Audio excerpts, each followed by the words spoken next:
Iya, shalom saudara, selamat pagi. Saya percaya kita bangun dengan tubuh yang sehat dan tidak kurang suatu apapun, semua karena anugerah Tuhan. Iya, biarlah kita mau tetap setia mencari Tuhan, memuji menyembah Dia, biar kita mengisi hari-hari kita untuk selalu dekat dengan Tuhan. Karena kita ada di hari-hari yang terakhir, di waktu-waktu yang terakhir. Biar iman kita semakin dikuatkan. Karena untuk selama-lamanya Tuhan itu setia, dan karena itu kita juga untuk selamanya mau terus memuji menyembah Dia. Mari kita satukan hati kita berdoa. Bapa, terima kasih Tuhan buat kebaikan-Mu pagi hari ini, anugerah-Mu, kesetiaan-Mu yang masih kami rasakan. Kami bangun dengan tidak kurang suatu apapun. Kami bersyukur buat kebaikan Tuhan dalam hidup kami. Terima kasih Bapa. Terima kasih Tuhan, kami memuji menyembah-Mu, kami bawa korban syukur penyembahan kami Tuhan, biar mulut kami memuji nama-Mu, sebab Kau yang layak Tuhan. Oh, selamanya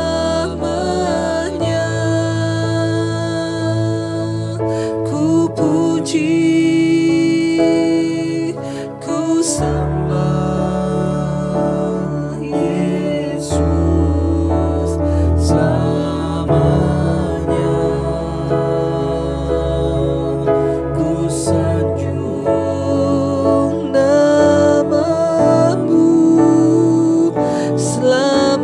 Tuhan selamanya,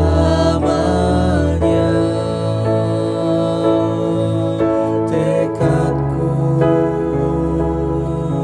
senangkan Engkau selamanya. Kaulah segalanya sampai selamanya, selamanya. Ku puji, ku sembah Yesus selamanya. Ku sanjung nama-Mu selamanya, selamanya. Tekadku senangkan Engkau selamanya. Kaulah segalanya selamanya, selamanya. Ku puji, ku sembah Yesus selamanya. Ku sanjung nama-Mu selama-lamanya, selamanya. Tekadku, ya Yesus, senangkan Engkau selamanya. Kaulah segalanya, Kau segala-galanya, Tuhan yang kami sembah, Tuhan penyembuh kami, Tuhan penyelamat kami, Tuhan Kau pemulih bagi kami. Kami mau selalu menyembah-Mu,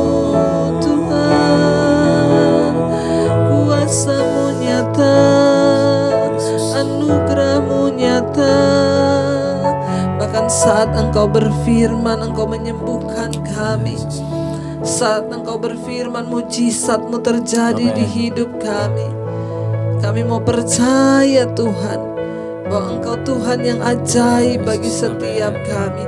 Kami angkat iman kami pagi hari ini di hadapan Tuhan. Kau berfirman dan sembuhkanku.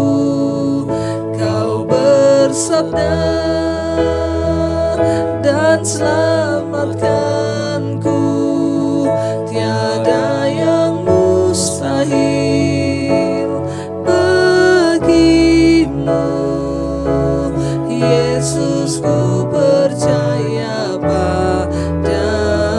Kau berfirman dan sembuhkanku. Kau bersabda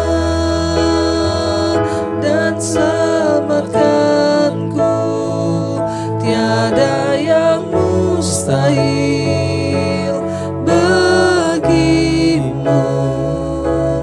Yesus, ku percaya Lebih lagi saudara dengan iman katakan, Kau berfirman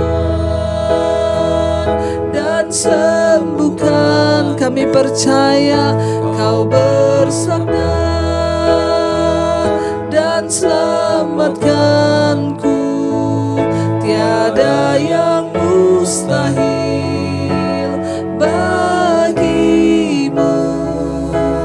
Yesus, ku percaya Lebih lagi katakan, Kau berfirman dan sembuhkanku. Kau bersabda dan selamatkanku. Tiada yang mustahil bagimu. Yesus, ku percaya. Sekali lagi saudara katakan, Kau berfirman dan sembuh. Kami sembuh Tuhan saat Engkau berfirman, saat Engkau bersabda, Engkau selamatkan. Tiada yang mustahil bagimu. Yesus, ku percaya padamu. Kami percaya Kau berfirman dan kami sembuh Tuhan. Kau bersabda dan kami selamat. Engkau Tuhan yang hebat, Engkau Tuhan yang dahsyat. Engkau yang sanggup pulihkan hidup kami Tuhan. Kami percaya kuasa-Mu, kami percaya mujizat-Mu masih terjadi Tuhan. Oh, terima kasih buat rahmat-Mu. Kami bersyukur buat hari ini Tuhan. Biar pujian penyembahan kami naik menjadi dupa yang harum di hadapan Tuhan. Biar Engkau disenangkan dengan pujian kami Bapa. Dengan iman yang kami nyatakan lewat pujian penyembahan kami. Engkau Tuhan yang hidup, Tuhan yang sanggup berperkara dalam hidup kami. Tuhan, bekali setiap kami pagi ini dengan kebenaran-Mu, dengan firman yang sanggup menyembuhkan, firman yang sanggup menyelamatkan, firman yang sanggup memulihkan hidup kami. Urapi hamba-Mu yang tidak ada apa-apanya. Kami sambut firman Tuhan, kami buka hati bagi firman-Mu di dalam nama Tuhan Yesus Kristus. Haleluya. Amin, amin, amin. Iya saudara, kita akan membaca firman Tuhan pagi hari ini. Saya percaya saudara adalah orang-orang yang rindu dan terus mau mencari Tuhan dan kehendak-Nya dalam hidupmu, agar kita memperoleh apa yang baik yang berkenan kepada Tuhan. Iya, kita akan membaca firman Tuhan yang terambil pagi ini dari 1 Tesalonika pasal yang ke-5. 1 1 Tesalonika pasal yang kelima ayat yang pertama, saudara. Firman Tuhan berkata, judul perikopnya di sana adalah berjaga-jaga. 1 Tesalonika 5 ayat yang pertama, judul perikopnya berjaga-jaga. Ayat yang pertama, tetapi tentang zaman dan masa, saudara-saudara tidak perlu dituliskan kepadamu. Ayat 2, karena kamu sendiri tahu benar-benar bahwa hari Tuhan datang seperti pencuri pada malam. Rasul Paulus menulis untuk jemaat yang ada di Tesalonika, ya. Tentang zaman dan masa, saudara-saudara, tidak perlu dituliskan kepadamu. Sama seperti hari ini, saudara, banyak orang yang bertanya-tanya, apakah ini sudah mau kiamat, apakah Tuhan sudah mau datang, kapan Tuhan datang. Bahkan banyak WA yang masuk pada saya, Bu, ini udah mau kiamat ya, kapan Bu kiamatnya? Ya, saudara, tidak ada satu orang pun yang tahu. Makanya Rasul Paulus juga berkata di sini, tetapi tentang zaman dan masa, saudara-saudara, tidak perlu ya dituliskan kepadamu. Ya, itu bukan bagian kita, itu nggak perlu kita cari tahu, nggak perlu kita memusingkan itu Tuhan mau datangnya kapan ya, kira-kira ini bukan bagian kita, karena tidak ada satu orang pun yang tahu. Tapi satu hal Rasul Paulus berkata begini, kenapa nggak perlu dituliskan? Karena kamu sendiri tahu benar-benar bahwa ya hari Tuhan itu akan datang seperti pencuri pada malam. Artinya apa? Kita semua tahu bahwa Tuhan itu akan datang seperti pencuri, artinya tidak ada yang tahu waktunya. Pencuri itu kalau datang gak ngomong-ngomong, gak kasih tahu dulu dia mau datang kapan. Tapi setidaknya Tuhan sudah memberikan tanda kedatangannya, akan ada penyakit yang mengamuk, mengambil korban jiwa yang begitu banyak. Akan ada perang, akan ada tanda-tanda aniaya yang datang. Akan ada kelaparan, akan datang masa yang sukar. Dan rasanya kita juga melihat tanda-tanda itu mulai terus tergenapi hari-hari ini ya. Tapi kita sendiri tahu firman Tuhan berkata bahwa tidak ada satupun yang tahu sebab Tuhan akan datang seperti pencuri pada malam hari. Ya, di sini dikatakan. Ya, ayat yang ketiga, apabila mereka mengatakan semuanya damai dan aman, maka tiba-tiba mereka ditimpa oleh kebinasaan. Ya, satu hal di sini Rasul Paulus mengingatkan, jangan merasa aman dan damai. Artinya apa? Sesuatu yang sangat bisa menghanyutkan iman adalah ketika kita ini ada di zona nyaman. Kita merasa semuanya baik-baik saja, kita merasa semua aman-aman saja, uang kita ada, sehat, kita tidak kurang suatu apapun, dan kita merasa wah nyaman ini ya. Lalu kita merasa baik-baik saja di saat semua merasa damai dan aman. Hati-hati kata Rasul Paulus ya, di sana semua mengatakan damai dan aman, maka tiba-tiba mereka ditimpa oleh kebinasaan. Ya, saudara, kita berbicara tentang waktu kedatangan Tuhan. Kiamat itu bukan hanya kiamat yang Tuhan datang kelak, tapi ada yang namanya kiamat kecil bagi setiap manusia, yaitu kematian. Jangan sampai kita merasa aman, semuanya ini buktinya aku juga sehat, lalu kita tidak bertobat dan mencari Tuhan. Kenapa? Yang namanya kebinasaan itu bisa datang kapan saja. Kebinasaan bisa menimpa kita kapan saja, nggak peduli mau orang kaya, orang miskin. Ya, yang namanya kebinasaan itu bisa datang menghadang kita, bahkan datang tiba-tiba. Kematian itu nggak ada yang tahu. Ya, jangan merasa damai, jangan merasa aman atas hidupmu, tapi mari kita terus mau berjaga-jaga dan berkata, Tuhan, kami perlu Engkau, kami perlu untuk terus dekat, kami perlu perkenanan-Mu. Biarlah kita punya sikap hati yang seperti itu, saudara ya. Seperti seorang perempuan yang hamil ditimpa oleh sakit bersalin, mereka pasti tidak akan luput. Ya, jadi kedatangannya itu tiba-tiba seperti seorang wanita yang ditimpa rasa sakit bersalin. Ya, karena itu perlu kita berjaga-jaga senantiasa menyerahkan hidup pada Tuhan, dan bukan cuma itu saja, kita perlu untuk sungguh-sungguh meminta petunjuk Tuhan untuk menjalani hidup ini. Karena apa? Kita gak pernah tahu apa yang akan ada di depan. Jangan sampai tiba-tiba kebinasaan menimpa kita. Ya, seperti perempuan yang mengalami rasa sakit bersalin. Ya, mereka pasti tidak akan luput, kata firman Tuhan. Ayat yang keempat, tetapi kamu saudara-saudara, kamu tidak hidup di dalam kegelapan, sehingga hari itu tiba-tiba mendatangi kamu seperti pencuri. Ya, ini saudara garis bawahi. Tapi kita, saudara dan saya, kita bukan orang-orang yang hidup dalam kegelapan. Kita bukan orang yang merasa semua aman-aman, damai-damai, nggak ada apa-apa, lalu kita terlena dengan dunia. Kita bukan orang yang hidup dalam kegelapan yang tidak mengerti Tuhan. Kita bukan orang yang hidup dalam kegelapan yang tidak mengerti waktu dan tidak mengerti firman dan tidak mengerti bahwa kita harus berjaga-jaga. Kita adalah anak-anak terang yang hidup bergantung kepada Tuhan dan terus berserah melakukan firman-Nya. Ayat 4 berkata, tetapi kamu saudara-saudara, saudara dan saya, kamu tidak hidup dalam kegelapan. Syarat untuk kita menanti kedatangan Tuhan kali yang kedua itu adalah apa? Jangan hidup di dalam kegelapan.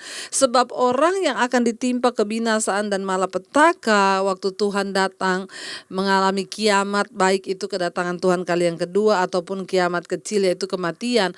Orang yang akan ditimpa kebinasaan adalah mereka yang hidup dalam kegelapan. Artinya apa? Mereka yang hidup di dalam dosa, mengikuti keinginan daging, mereka yang terus menikmati segala hawa nafsu dunia ini.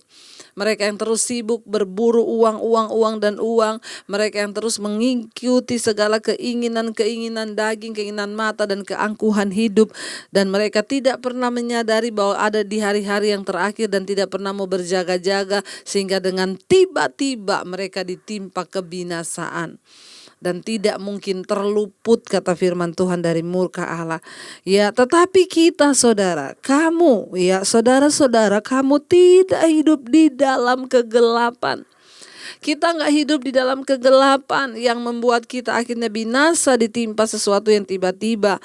Ya, ayat ini berkata, kamu tidak hidup dalam kegelapan sehingga hari itu tiba-tiba mendatangi kamu seperti pencuri. Hanya orang-orang yang hidup dalam kegelapan, hanya orang-orang yang tinggal dalam dosa, mereka akan mengalami kekejutan.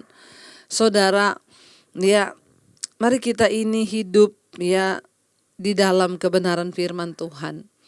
Mari kita terus berusaha melakukan apa yang berkenan pada Tuhan.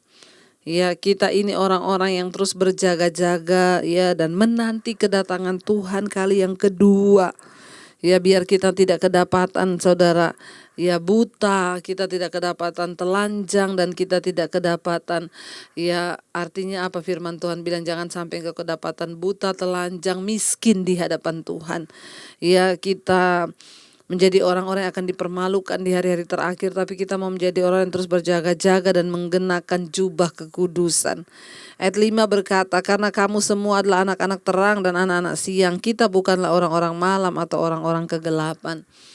Tapi kita adalah anak-anak terang, kita adalah anak-anak siang, bukan anak-anak malam yang hidup dalam kegelapan, tidak ada terang dalam hidupnya. Apa yang menjadi terang bagi kita semua hari-hari ini adalah firman Tuhan. Ya, kita bukan orang-orang yang akan ditimpa malapetaka atau kebinasaan ketika hari Tuhan itu datang. Karena kita adalah anak-anak terang, kita adalah anak-anak siang, kita adalah anak-anak Tuhan yang terus mencari kebenaran dan terus hidup di dalam perkenanannya. Kita lah ada anak-anak Tuhan yang terus memohon kepada Tuhan untuk terus hidup kita boleh berjaga-jaga di dalam Dia. Ya, kita mau terus menjadi anak-anak Tuhan yang bukan anak-anak yang akan ditimpa kebinasaan, tetapi kita adalah anak-anak terang yang hidupnya sudah diterangi oleh kuasa firman Tuhan sehingga kita semua mengalami perubahan hidup. Kita semua mengalami pertobatan di dalam Tuhan. Kita semua mengalami anugerah, kita semua sudah diterangi jalan hidup kita oleh kebenaran firman Tuhan. Sehingga kita bukanlah orang-orang yang ditentukan untuk binasa, tetapi kita menjadi anak-anak yang hidup di dalam terang Tuhan. Saya berdoa supaya saudara terus mencari perkenanan Tuhan, supaya saudara terus merindukan Tuhan, supaya kita ini terus bertumbuh dalam firman. Saya bersyukur mendengar banyak orang-orang yang terus mau berubah dan diubahkan oleh firman.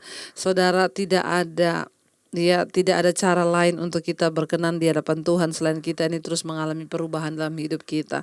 Saya percaya dan saya berdoa biar saudara kita semua menjadi orang-orang yang layak untuk menyambut kedatangannya kali yang kedua. Bahkan kalaupun kita dipanggil mati, dipanggil kembali ke rumah Bapa, kita bahkan semua siap. Kita bukan orang-orang yang akan ditimpa kebinasaan secara mendadak. Jangan takut dengan apapun termasuk kematian, karena ada kehidupan kekal setelah kematian bersama dengan Tuhan. Mari kita siapkan hati kita untuk kita terus merenungkan firman ini lebih dalam lagi, kita masuk dalam hadirat Tuhan. Terima kasih. Terima kasih Tuhan, kami mau terus ada di dalam perkenanan-Mu hari-hari ini, mempersembahkan hidup yang kudus, yang layak dan yang berkenan pada Tuhan. Pakai kami untuk menjadi alat-Mu di hari-hari terakhir, agar kami tidak mengalami kebinasaan kekal, tapi kami memiliki kehidupan kekal di dalam Engkau. Terima kasih Tuhan, hanya ini Tuhan persembahan kami. Segenap hidup kami, jiwa dan raga kami persembahkan bagi Tuhan. Ini hidup kami Bapa, ini roh, jiwa dan tubuh kami. Terima kasih Tuhan. Hanya ini Tuhan persembahanku, segenap hidupku, jiwa dan ragaku. Sebab tak ku miliki harta kekayaan yang cukup berarti untuk ku persembahkan. Hanya ini Tuhan permohonanku, terimalah Tuhan persembahanku. Pakailah hidupku sebagai alat-Mu. Seumur hidupku hanya ini Tuhan, hanya ini Tuhan persembahanku. Segenap hidupku, jiwa dan ragaku. Sebab tak ku miliki harta kekayaan yang cukup berarti untuk ku persembahkan. Hanya ini Tuhan permohonanku, terimalah Tuhan persembahanku. Pakailah hidupku sebagai alat-Mu seumur hidupku. Terima kasih Bapa. Biarlah kami terus berjaga-jaga di dalam Engkau dengan mempersembahkan tubuh yang hidup, yang kudus dan berkenan kepada Tuhan. Supaya ketika Engkau datang kali yang kedua, kami tidak binasa, melainkan memperoleh janji akan hidup yang kekal. Berkati setiap anak-anak-Mu yang setia mengikuti mezbah syukur di pagi hari ini. Berkati kehidupan mereka senantiasa ada dalam perkenanan-Mu. Dalam mereka bekerja, melakukan segala aktivitas, bahkan kami berdoa, semua yang kami lakukan biarlah dalam perkenanan Tuhan. Berkati mereka yang bekerja hari ini di kantor, di luar, bahkan yang ada di rumah. Tuhan menyertai dengan perlindungan yang sempurna. Berkati para suami-suami, istri, anak-anak. Kami boleh terus ada dalam perkenanan-Mu, hidup dalam kekudusan-Mu ya Bapa. Berkati bangsa Indonesia, Shalom Indonesia, Bapak Presiden Jokowi dan Wakilnya Ma'ruf Amin. Tuhan memberkati. Terima kasih, bahkan semua pergumulan kami tahu ada di dalam tangan Tuhan. Engkau yang turut bekerja mendatangkan kebaikan di hidup kami. Bapa kami yang ada di sorga, dikuduskanlah nama-Mu, datanglah kerajaan-Mu, jadilah kehendak-Mu di bumi seperti di sorga. Berikanlah kami pada hari ini makanan kami yang secukupnya, dan ampuni kami akan kesalahan kami, seperti kami juga mengampuni orang yang bersalah kepada kami. Janganlah membawa kami dalam pencobaan, tetapi lepaskan kami daripada yang jahat, karena Engkau-lah yang punya kerajaan dan kuasa dan kemuliaan sampai selama-lamanya. Terimalah kiranya berkat dari Allah Bapa, cinta kasih Tuhan Yesus Kristus, penyertaan manis Allah Roh Kudus menyertai hidupmu mulai dari hari ini bahkan sampai kali yang kedua Tuhan Yesus datang menjemput kita semua. Nama-Mu tercatat di dalam kitab kehidupan. Dalam nama Yesus yang percaya diberkati Tuhan, katakan bersama, amin. Amin. Selamat pagi, selamat beraktivitas dan Tuhan memberkati.